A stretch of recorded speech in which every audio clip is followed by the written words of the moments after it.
போன வருஷம் வந்ததுல எல்லா ஆடியன்ஸும் சாட்டிஸ்ஃபை பண்ண ஒரு நல்ல கமர்ஷியல் மூவி பண்ண மாதிரி இல்ல மாதிரி இல்லன்னு சொல்லிட்டேன். புரிஞ்சு போச்சு. கமர்ஷியல் மூவிஸ்னா சினிமா முன்னேறாது, அது வந்து பெருசா ஒரு நல்ல விஷயம் கிடையாது தமிழ் சினிமாக்கு. சோ அந்த ஒரு தியேட்டர் ரெண்டு தியேட்டருமே எந்த படத்துக்கு பிரியாரிட்டிஸ் தராங்க? என்ன அஜித் புறக்கணிக்கிறீங்களா நீங்க? படமே இல்ல. என்னதான் நீங்க 1000 எக்ஸ்பெரிமெண்டல் படம் எடுத்தாலும் இண்டஸ்ட்ரியை காப்பாத்துற படங்கள் ஒத்துக்கிட மனசு இல்லாட்டியும் கமர்ஷியல் மூவிஸ். வணக்கம் மக்களே. ரீசெண்டா தமிழ் சினிமா பாத்தீங்க அப்படின்னா குறிப்பிட்ட செக்டர் ஆஃப் மூவிஸ் வந்து நம்ம ரொம்ப மிஸ் பண்றது ஒரு விஷயம் ஒன்று இருக்குது. இல்ல ரொம்ப கம்மியாயிடுச்சு, இல்ல அப்படி வந்தாலுமே முன்னைய அளவுக்கு அது இல்ல அப்படின்னு சொல்லப்படுற ஒரு செக்டார் ஆஃப் மூவிஸ் என்ன அப்படின்னா கமர்ஷியல் மூவிஸ். போன வருஷம் வந்ததுல எல்லா ஆடியன்ஸும் சாட்டிஸ்ஃபை பண்ண ஒரு நல்ல கமர்ஷியல் மூவி ஒரு 4-5 சொல்லுவாங்க. ஓ, கமர்ஷியல் மூவியா? போன வருஷம் கமர்ஷியல் மூவியே கம்மியா தான் வந்துச்சு. எவ்வளவு யோசிக்க வேண்டியிருக்கு பாத்தீங்களா? அதான் பதில். எனக்கு தெரிஞ்சு 2 மூவி வந்து ஒண்ணு அப்படின்னா அமரன் எல்லாரையும் சாட்டிஸ்ஃபை பண்ணுச்சு. ஒண்ணு அது வந்து பயோகிராபிக்கல் ஃபிலிம் பட் கமர்ஷியலா எடுத்திருந்தாங்க எல்லா ஆஸ்பெக்ட்ஸும் வச்சு. 2வது பாத்தீங்க அப்படின்னா லப்பர் பந்து. இதை தவிர வேற எந்த கமர்ஷியல் மூவிஸும் அரண்மனை சொல்லலாம், ஓகே 3ஆவதா கவுண்ட் பண்ணிக்கலாம். அதை தவிர பெருசா கமர்ஷியல் மூவிஸ்னு பெரிய ஆக்டர்ஸ் கிட்ட இருந்தோ வந்து பயங்கரமா எல்லாம் சாட்டிஸ்ஃபை பண்ண மாதிரி எதுவும் இல்ல. சொல்லிட்டேன், சாட்டிஸ்ஃபை பண்ற மாதிரி இல்லன்னு சொல்லிட்டேன். இப்ப நான் அடி வாங்கணும், அதை நான் இல்லன்னு மறுத்து பேசி நான் அடி வாங்கணும். புரிஞ்சு போச்சு. எல்லாரோட மைண்ட்ல எப்படி இருக்கும் அப்படின்னா இப்ப புது மூவிஸா வரணும், தமிழ் சினிமா முன்னேறணும் அப்படின்னு யோசிக்கிறப்போ கமர்ஷியல் மூவிஸை வந்து எல்லாரும் ஒதுக்குறதுக்கு சான்ஸ் இருக்குது. கமர்ஷியல் மூவிஸ்னா சினிமா முன்னேறாது, அது வந்து பெருசா ஒரு நல்ல விஷயம் கிடையாது தமிழ் சினிமாவுக்கு, எக்ஸ்பெரிமெண்டல் மூவிஸ் மட்டும் தான் நல்ல மூவிஸ் அப்படின்ற மாதிரி ஒரு தாட் இப்ப வரதுக்கு சான்ஸ் இருக்கு. பட் அப்படி இருக்கிறப்போ ஏன் கமர்ஷியல் மூவி முக்கியம் அப்படின்றத இந்த வீடியோல பேசுறோம். கமர்ஷியல் மூவி எவ்வளவு முக்கியம், எதுக்காக முக்கியம்னு பேசுறதுக்கு முன்னாடி கமர்ஷியல் மூவினா என்ன, எதுலாம் கமர்ஷியல் மூவி பேசியே தீர்வு இந்த பாயிண்ட் பேசலாம். கமர்ஷியல் மூவி இதுதான் அப்படின்னு சொல்லிட்டு ஒரு ஆஸ்பெக்ட்ல நம்மளால வந்து டிஃபைன் பண்ணிட முடியாது. ஸோ இதுக்கப்புறம் வந்து ஒரு கிட்டத்தட்ட ஒரு 5-6 பாயிண்ட் வச்சிருக்கோம். ஸோ அந்த 5-6 பாயிண்ட் கம்பைன் பண்ணதுதான் ஒரு நல்ல கமர்ஷியல் மூவி. எனக்கு ஒரு பாயிண்ட் தான் தெரியும், அதெல்லாம் சொன்னாதான் தெரியும். அப்ப நீ மனப்பாடம் பண்ணல. ஃபர்ஸ்ட் ஒரு கமர்ஷியல் மூவின்றது எந்த ஒரு படம் எல்லா ஆடியன்ஸையும் போய் ரீச் ஆகுது. இப்போ பொதுவாக தேட்டர் ரிலீஸ்ல பாத்தீங்கன்னா 3 விஷயம் சொல்லுவாங்க, A centre, B centre and C centre. So எந்த படம் இந்த எல்லா சென்டர்லயும் போய் ரீச் ஆகுது. ஒரு சில ஊர்ல எல்லாம் பாத்தீங்கன்னா ஒரு தேட்டர் 2 தேட்டர் தான் இருக்கும். ஸோ அந்த ஒரு தேட்டர் 2 தேட்டருமே எந்த படத்துக்கு ப்ரியாரிட்டிஸ் தராங்க, எந்த படம் வந்தா கண்டிப்பா எனக்கு காசு கிடைச்சிருன்றத நம்பி எந்த படத்தை எடுக்கிறாங்க, அந்த மாதிரி படங்கள் கமர்ஷியல் மூவிஸ். இதுக்கு அப்படியே அடுத்த ஒரு பாயிண்ட்ல பிசினஸ் பாயிண்டா பேசணும் அப்படின்னா நம்ம சினிமான்ற ஒரு செக்டரை வந்து நம்ம எப்படி பிரிக்கலாம் அப்படின்னா அந்த ப்ராடக்ட்டை ப்ரொடியூஸ் பண்றவங்க, ஃபார் எக்ஸாம்பிள் ப்ரொடியூசர்ஸ் ஆகட்டும், டேரக்டர்ஸ் ஆகட்டும், ஸ்டார்ஸ், அதுல இருக்கிற டெக்னீஷியன்ஸ், இவங்க ஒரு பக்கம். இன்னொரு பக்கம் அதை கன்சியூம் பண்ற நம்ம ஆடியன்ஸ். அது இது ரெண்டுத்துக்கும் நடுவுல அந்த படத்தை கொண்டு வந்து நம்ம கிட்ட சேர்க்கறாங்க இல்லையா, அது தியேட்டர் ஓனர்ஸ் ஆகட்டும், டிஸ்ட்ரிபியூட்டர்ஸ் ஆகட்டும், இவங்க 3 பேருக்குமே ஒரு லாபம் கொடுக்குற மாதிரி அமையிற ஒரு ஆஸ்பெக்ட் ஆஃப் மூவிஸ் தான் வந்து கமர்ஷியல் மூவிஸ். சில டைம் பாத்தீங்க அப்படின்னா ஒரு மூவி வந்து இவ்வளவு கலெக்ட் பண்ணிருக்குன்னு சொல்லுவாங்க, ஆனா அது வந்து ப்ரொடியூசருக்கு லாபமா இருக்கும், பட் டிஸ்ட்ரிபியூட்டர்ஸ்க்கோ இல்ல தியேட்டர் ஓனர்ஸ்க்கோ லாபமா இருக்காது. அண்ட் இன்னொரு பக்கம் பாத்தீங்க அப்படின்னா மூவி நல்லா இருக்குன்னு சொல்லி பயங்கர வசூல் பண்ணிருக்குன்னு சொல்லுவாங்க, ஆனா அது ஆடியன்ஸ்க்கு பாக்குறப்போ அது சாட்டிஸ்ஃபை ஆகாது. ஒரு படத்திலே நிறைய விஷயங்கள் இருக்கணும், ஜனரஞ்சகமா இருக்கணும் அப்படின்றதுதான் வந்து கமர்ஷியல் மூவி. கங்குவா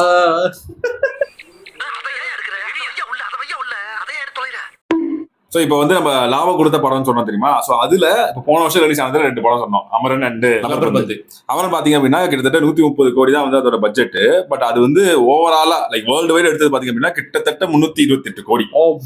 இதுவே லப்பர் பந்து பாத்தீங்க அப்படின்னா பட்ஜெட்டே 5 கோடி தான், ஆனா அதோட ப்ராஃபிட் பாத்தீங்க அப்படின்னா 37 கோடி கிட்டத்தட்ட. இதுவே நம்ம வந்து ஐகானிக்கா எல்லாருக்கும் தெரிஞ்ச ஒரு கமர்ஷியல் மூவி தான் சிவாஜியோடைய ஓவரால் கலெக்ஷன் பாத்தீங்க அப்படின்னா 152 கோடி, அதோட பட்ஜெட் 60 கோடி. அயன் பாத்தீங்க அப்படின்னா அதோட பட்ஜெட் வந்து 15 கோடி, ஆனா அது ஓவரால் கலெக்ட் பண்ணது 68 கோடி. இந்த படம் சொல்ல அஞ்சான் வந்து பட்ஜெட் வந்து 20 கோடி, லாபம் வரவே இல்லைன்னு டேரக்டர் துட்ட போட்டு போயிட்டாரு.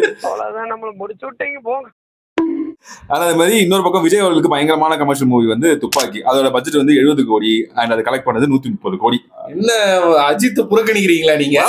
வரமே இல்ல இதுல எப்படி கோர்த்து விடுது பாரு. அண்ட் அதே மாதிரி தலைவர் தலைக்கு வந்து தலைன்னு சொல்லக்கூடாது, ஏகேக்கு வந்து பயங்கரமா ஹிட் அடிச்ச மூவி பாத்தீங்கன்னா மங்காத்தா. அது பாத்தீங்கன்னா பட்ஜெட் 24 கோடி, சில இடத்துல வந்து 40 கோடின்னு சொல்றாங்க, ஆனா அது கலெக்ட் பண்ணது பாத்தீங்க அப்படின்னா 75 கோடி. சோ இதுதான் வந்து கமர்ஷியல் மூவிக்கு இருக்கிற ஒரு மிகப்பெரிய பிளஸ் பாயிண்ட். எவ்வளவு லாபம் புள்ளி விவரம்லாம் சொன்னார்ல, இதுல ஒரு முக்கியமான விஷயம் நம்ம இண்டஸ்ட்ரிக்கு என்னன்னாக்கா, என்னதான் நீங்க 1000 எக்ஸ்பெரிமெண்டல் படம் எடுத்தாலும், என்னதான் புதுவிதமான முயற்சியா பல எடுத்தாலுமே ஒரு இண்டஸ்ட்ரி ஹெல்த்தியா இருக்கணும்னா காசு வேணும். அந்த மாதிரி இண்டஸ்ட்ரியை காப்பாத்துற படங்கள் ஒத்துக்கிட மனசு இல்லாட்டியும் கமர்ஷியல் மூவிஸ் தான். Best example master. எப்படி கொரோனா வந்து தியேட்டர் எதுவுமே ஓடாம நல்ல படங்கள்லாம் ஓடிடில ரிலீஸ் பண்ணி நம்மள எப்படி அதுக்கெல்லாம் இதுக்கெல்லாம் முட்டே கொடுக்க முடியாது. இண்டஸ்ட்ரியே காஞ்சு போய் கிடந்து தியேட்டர் ஓனர்ஸ் எல்லாம் ரொம்ப இக்கட்டான சூழ்நிலை இருந்தப்போ இண்டஸ்ட்ரியே ஒரு சேவியர் மாதிரி, உடனே அனில் கண்டி நினைச்சுக்காதீங்க, இருந்தாலும் சொல்றேன், இண்டஸ்ட்ரியே சேவ் பண்ண ஒரு படம்னா மாஸ்டர். இந்த ஒரு சிச்சுவேஷன்ல யோசிக்கிறப்போ 50% தான் வந்து ஆக்கியபன்சி கொடுப்பேன் அப்படின்னு சொல்லியிருந்தாங்க. பட் இருந்தாலுமே இந்த படம் ஓடும், மக்கள் வருவாங்கன்னு நம்பினது வந்து அது விஜய்ன்ற ஒரு ஆக்டர்ன்ற தாண்டி, ஒரு ஸ்டார்ன்ற தாண்டி அவரை அது வந்து ஒரு கமர்ஷியல் படம். இப்ப அதுவே வந்து ஒரு காவலன் மாதிரி ஒரு எக்ஸ்பெரிமெண்டல் மூவியா இருந்துச்சு. அஜித்துக்கு வந்து ஒரு ஆழ்வார் மாதிரி ஒரு எக்ஸ்பெரிமெண்டல் மூவியா இருந்துச்சுன்னா வர்றதுக்கு வந்து டவுட் பண்ணுவாங்க, நல்லா இருக்குமா போகணுமா வரணுமா. அப்படியே வந்திருந்தாலுமே அது ரொம்ப நாளைக்கு இருந்திருக்காது. ஹீரோஸை ஸ்டார்ஸா மாத்தக்கூடிய படங்கள், அதாவது நான் சொல்ல நல்லா தெளிவா புரிஞ்சுக்கிறேன், ஹீரோஸை பெட்டர் ஆக்டர்ஸா போர்ட்ரே பண்ற படங்கள் இல்ல, ஹீரோஸை ஸ்டார்ன்ற டெரிட்டரிக்குள்ள கொண்டு போற படங்கள்.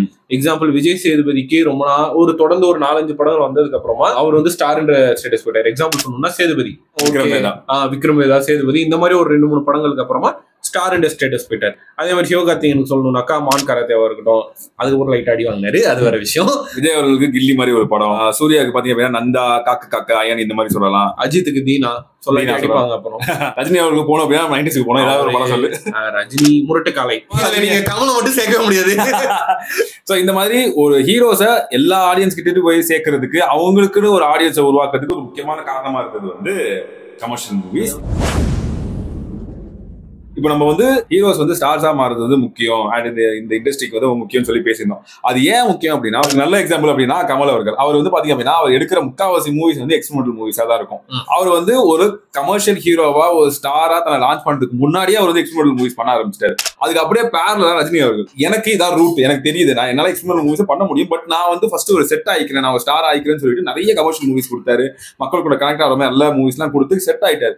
செட் ஆனதுக்கு அப்புறம் அவர் வந்து ஒரு எக்ஸ்பெரிமெண்ட் பண்றாரு அப்படின்னா அதுக்குமே ஆடியன்ஸ் வந்து நிறைய வரதுக்கு சான்ஸ் இருக்கு when compared to கமல் அவர்கள். கமல் அவர்கள் எப்படி வராங்க அப்படின்னா உண்மையாவே டிஃபரெண்டான சினிமா பார்க்கணும், கமலுக்கு நான் ஃபேன் அப்படின்றதுதான் உள்ளார வருவாங்க. இது வந்து ஜஸ்ட் ஒரு 2 ஆக்டரோட எக்ஸாம்பிள் மட்டும் சொல்றேன். பொதுவா சொல்றது என்ன அப்படின்னா, நார்மலா ஹீரோ உள்ளார வராரு, அவர் வந்து கமர்ஷியல் மூவிஸ் நடிச்சு அவர் ஸ்டார் ஆகாரு. ஸ்டார் ஆனதுக்கு அப்புறம் அவர் ஒரு ரிஸ்க் எடுக்காது தெரியுமா, அந்த ரிஸ்க்கு ஒரு மினிமம் கேரண்டி ஒன்று இருக்கும். அதுக்கு இன்னொரு எக்ஸாம்பிள் சொல்ல அப்படின்னா, விஜய் அவர்கள் வந்து காவலன் மாதிரி மூவி நடிச்சப்போ, சூர்யா வந்து பேரழகன் மாதிரி மூவி நடிச்சப்போ, அஜித் வந்து ஆழ்வார் மாதிரி மூவி நடிச்சப்போ, தனுஷ் வந்து இப்ப ரீசெண்டா திருச்சிற்றம்பலம் படம் நடிச்சப்போ, சோ இதுக்கெல்லாம் வந்து அவங்க நம்பினாங்க. ஏன்னா எனக்கு ஒரு மார்க்கெட் இருக்கு நம்புறாங்க. அந்த நம்பிக்கையை உருவாக்குறதுக்கு ஒரு முக்கியமான காரணம் வந்து அவங்களுடைய கமர்ஷியல் மூவிஸ். சோ இதெல்லாம் வந்து நம்ம பேசுறப்போ இப்ப நம்ம என்ன சொன்னோம், கமர்ஷியல் மூவிஸ் வந்து ஒரு சேஃப் பெட், கமர்ஷியல் மூவிஸ் நிறைய ஆடியன்ஸ் வருவாங்க, அது வந்து ஒரு சேஃபர் ஜோன்னு சொல்றோம். அப்படி இருக்கிறப்போ ஆட்டோமேட்டிக்கா என்ன தோணும், ஓஹோ அப்ப கமர்ஷியல் மூவிஸ் இருக்கிறது ரொம்ப ஈஸி போல அப்படின்னு நமக்கு தோன்றதுக்கு சான்ஸ் இருக்கு. ஆனா உண்மையாவே அது ஈஸியா இல்லவே கிடையாது. எக்ஸ்பெரிமெண்டல் மூவிஸை விட ஒரு சில ஆஸ்பெக்ட்ல கமர்ஷியல் மூவிஸ் எடுக்கிறது தான் கஷ்டம். ஏன்னா எக்ஸ்பெரிமெண்டல் மூவிஸ்ன்றது எடுக்கும் போதே நமக்கு தெரியும் இதோட பேண்ட்வித் இவ்வளவுதான், இது இந்த ஆடியன்ஸை மட்டும்தான் போய் ரீச் ஆக போகுது, அந்த ஆடியன்ஸை நான் சாட்டிஸ்ஃபை பண்றதுக்கு என்ன பண்ணா போதும். அப்படி இல்லையா, கதைக்கு நான் உண்மையா இருந்தா போதும், அதை தாண்டி நான் கமர்ஷியலா பெருசா எதையும் யோசிக்க வேண்டியது இல்லை. இது என்னோட ஐடியா, இது ரொம்ப டிஃபரெண்டா இருக்குது, என்னோட யோசனை மட்டும் இருந்தா போதும், ஆடியன்ஸ் பத்தி யோசிக்கலாம்.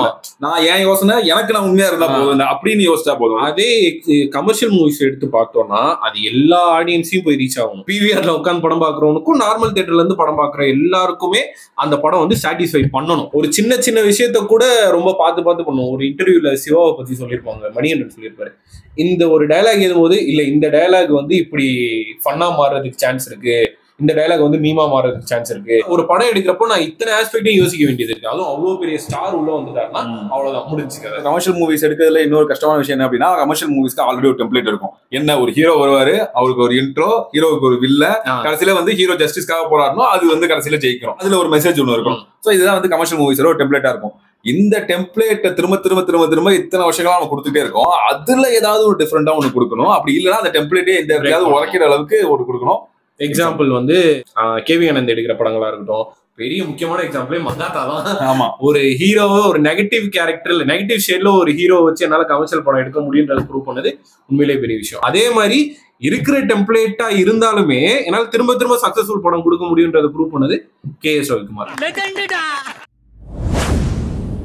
அடுத்தது கமர்ஷியல் மூவி பாத்தீங்க அப்படின்னா, இப்ப நம்ம தமிழ் ரசிகர்கள்னு சொல்லலாம், இல்ல இந்தியன் ரசிகர்கள் சொல்லலாம். நம்ம இந்த இந்தியன் இண்டஸ்ட்ரியில மட்டும்தான் மூவி வந்து செலிப்ரேஷனோட ஒரு பார்ட். ஃபார் எக்ஸாம்பிள், இப்போ ஒரு பொங்கல் வருது, தீபாவளி வருது, நியூ இயர், கிறிஸ்மஸ் எல்லாம் வருது அப்படின்னா அந்த டைம்ல வந்து வெடி வெடிக்கிறேன், கேக் வெட்டுறேன், கோயிலுக்கு போறேன், இது மட்டும் இல்லாம நான் தியேட்டருக்கு போறேன்றதோ அந்த மனுஷனுக்கு, நம்மளுடைய மக்களுக்கு ஒரு செலிப்ரேஷன். அது இல்ல அப்படின்னா நிறைய பேருக்கு இங்க வந்து இந்த நாளே ஓடாது, அந்த திருவிழாவே கம்ப்ளீட் ஆகாது. நமக்கு காலையில ஏஞ்சி கரிசோர் சாப்பிடுறது எப்படி ஷெடியூலோ, கரிசோர் சாப்பிட்டு படம் போறது அடுத்த ஷெடியூல். அப்படி இருக்கிறப்போ அந்த செலிப்ரேஷன் மோடுக்கு ஆப்டான ஒரே ஆஸ்பெக்ட்ல ஒரு செக்டார் ஒரு படம் என்ன அப்படின்னா அது கமர்ஷியல் தான். ஏன்னா அந்த டைம்ல ஒரு எக்ஸ்பெரிமெண்டல் மூவிஸ் வருது அப்படின்னா, ஆல்ரெடி நம்ம ஒரு வீடியோ சொல்லியிருந்தோம், எக்ஸ்பெரிமெண்டல் மூவி வந்தாலுமே அதை நம்ம கொண்டாடணும், அதையும் நம்ம பார்க்கணும் அப்படின்னு. பட் நம்ம வந்து டிஃபால்ட்டா திருவிழாவுக்கு கரெக்டான டிஃபால்ட்டான ஒரு ஆஸ்பெக்டான படம் அப்படின்னா அது வந்து கமர்ஷியல் மூவிஸ் தான். திருவிழா டைம்ல எல்லாருமே வருவாங்க. எங்க வீட்டு குழந்தையில இருந்து எங்க வீட்டு அப்பா அம்மா 6 வயசுல இருந்து 60 வயசு வரைக்கும் வருவாங்க. இப்போ ஒரு எக்ஸ்பெரிமெண்டல் மூவி ரிலீஸ் பண்ணலாம், ஆனா 6 வயசு குழந்தைக்கு அது புரியாது, 60 வயசு ஆயாக்கு அதை பாக்குற பொறுமை இருக்காது. சோ அதனாலதான் திருவிழா டைம்ல கமர்ஷியல் மூவின்றது ஒரு டிஃபால்ட்டான விஷயமா இருக்கு. கமர்ஷியல் மூவிஸ்னு ஒண்ணு இல்ல அப்படின்னா லார்ஜர் தன் லைஃப் கேரக்டர்ஸ் நம்மளால பாத்துக்கவே முடியாது. For example, super hero movies, இந்த அவெஞ்சர்ஸா இருக்கட்டும், டிசியா இருக்கட்டும், இல்ல நம்ம ஊர்ல வந்த மின்னல் முரளி இப்போ வந்ததா இருக்கட்டும், இந்த மாதிரி ஒரு லார்ஜர் தன் லைஃப் கேரக்டர்ஸ, உண்மை இல்லாத ஃபிக்ஷனல் கேரக்டர்ஸை நம்மளால வந்து கடைசி வரைக்கும் பாத்துக்கவே முடியாது, என்ஜாய் பண்ணிருக்கவே முடியாது. அயலானா இருக்கட்டும், இன்டர்நெட்னாலயா இருக்கட்டும், இந்த மாதிரி அதுவுமே ஒரு வகையில எக்ஸ்பெரிமெண்ட் தான். கமர்ஷியல் மூவிஸ்ல எடுத்த எக்ஸ்பெரிமெண்ட்ஸ் தான். அப்ப சூப்பர் ஹீரோ மூவிஸா இருக்கட்டும், ஹாரர் மூவிஸா இருக்கட்டும், இது அரண்மனை சொல்றீங்க, செருப்பு பிஞ்சு போகும். அதே மாதிரி இப்போ ஹிஸ்டாரிக்கல் மூவிஸ் எல்லாம் எடுக்கிறாங்க அப்படின்னா அதுல ஓரளவுக்கு உண்மை இருக்கலாம், பட் அதை தாண்டி அந்த இடத்துல ஒரு மாஸ் எலமெண்ட், ஒரு கமர்ஷியல் ஆஸ்பெக்ட் ஒன்று தேவைப்படும். அதே மாதிரி இப்போ ஏலியன் மூவிஸ்ல ஏலியன் இருக்கா இல்லையா அதை வச்சே நிறைய படம் எடுக்கிறாங்க. ஸோ அந்த மாதிரியான விஷயங்களா இருக்கட்டும். அதே மாதிரி இன்னும் சொல்லணும் அப்படின்னா இமீடியட்டா ஒரு தப்புக்கு வந்து ஜஸ்டிஸ் கிடைக்கிற படங்கள் வந்து கமர்ஷியல் படங்கள் மட்டும்தான், அந்த இடத்துல மட்டும் தான் அது நடக்கும். இன்னும் நான் முக்கியமா சொல்ல வேண்டியது என்னன்னா, ஒரு சில படங்கள் வந்து எல்லா ஆடியன்ஸையும் ரீச் பண்ணணும். எக்ஸாம்பிள் சொல்லணும்னாக்கா, புறம்போக்கு என்கிற பொது உடைமைன்னு ஒரு படம், 2ஆம் உலக போரின் கடைசி குண்டுன்னு ஒரு படம் இருக்கும். இன்னும் நிறைய முக்கியமான கருத்து இருக்கிற படங்கள்னு சொல்லலாம். இப்போ நம்ம இப்போ சொல்றோம்ல, பாரஞ்சித் பேசுற படங்களா இருக்கட்டும், மாரி செல்வராஜ் எடுக்கிற படங்களா இருக்கட்டும், இது எல்லாத்தையுமே அப்பவே ரொம்ப சட்டிலா போற போக்குல சொன்ன படம் வந்து அந்த ஒரு படம். இந்த மாதிரி படங்கள் வந்து எல்லாரையும் போய் ரீச் ஆகல. இது ஆகாததுக்கு ஒரு ஒன் ஆஃப் த ஆஸ்பெக்ட் பாத்தீங்கன்னா கமர்ஷியல் எலிமெண்ட் அதுல இல்லாததுதான். இப்படி சொன்ன மாதிரி பாரஞ்சித் வந்து அவருடைய கருத்து இவ்வளவு போய் நிறைய ரீச் ஆகுது காரணமே அவருக்கு கமர்ஷியலா எடுக்கிறது. மெட்ராஸ்னு ஒரு படமே வந்து கமர்ஷியலா எடுக்கப்பட்டது, பயங்கரமா எல்லாருக்கும் ரீச் ஆச்சு. அதுல அவரோட கருத்து உள்ளார இருந்துச்சு, அது எல்லாருக்கும் ரீச் ஆச்சு. இப்போ போன வீடியோல சொல்லியிருப்போம், டிராகன் மாதிரியே ஒரு பேட்டர்ன் இருக்க படம் தான் ஆண்டவன் கட்டளை. பட் ஆண்டவன் கட்டளைக்கு கிடைச்ச ரீச்சை விட டிராகன் கிடைச்ச ரீச் அதிகம். ஏன்னா கமர்ஷியல் ஆஸ்பெக்ட். சோ இதனாலயுமே commercial movies is important. So இதெல்லாம் தான் வந்து கமர்ஷியல். நாங்கள் சொன்னது தெரியுமா, இந்த பாயிண்ட்ஸ் எல்லாமே சேர்த்தது தான் வந்து கமர்ஷியல் மூவி. இந்த பாயிண்ட்ஸ் எல்லாமே சேர்த்தது தான் வந்து கமர்ஷியல் மூவிஸ்க்கான இம்பார்ட்டன்ஸ். அதனால இது மட்டும் தான் முக்கியம்னு கிடையாது. இதை தாண்டி நம்ம அடுத்த video why art movies are important. ஆனா என்ன, அதுக்கு இன்னும் நிறைய படம், அதுக்கு இன்னொரு 1 வருஷம் ஆகும், பார்த்துட்டு வரேன் நான். இந்த வீடியோ வந்து உங்களுக்கு பிடிச்சிருக்கா இல்லையான்றதை சொல்லுங்க. வீடியோ ஃபுல்லா பாருங்க, ஸ்கிப் பண்ணாதீங்க. ஸோ இந்த வீடியோ பிடிச்சது அப்படின்னா லைக் பண்ணுங்க, ஷேர் பண்ணுங்க, கமெண்ட் பண்ணுங்க, சப்ஸ்கிரைப் பண்ணுங்க. தேங்க்ஸ் பண்ண பிரஸ் பண்ணி உங்களை காணிக்கை சேர்த்துங்க. இதே மாதிரி இன்னொரு சூப்பரான வீடியோட உங்களுக்கு மீட் பண்றோம். நன்றி, வணக்கம்.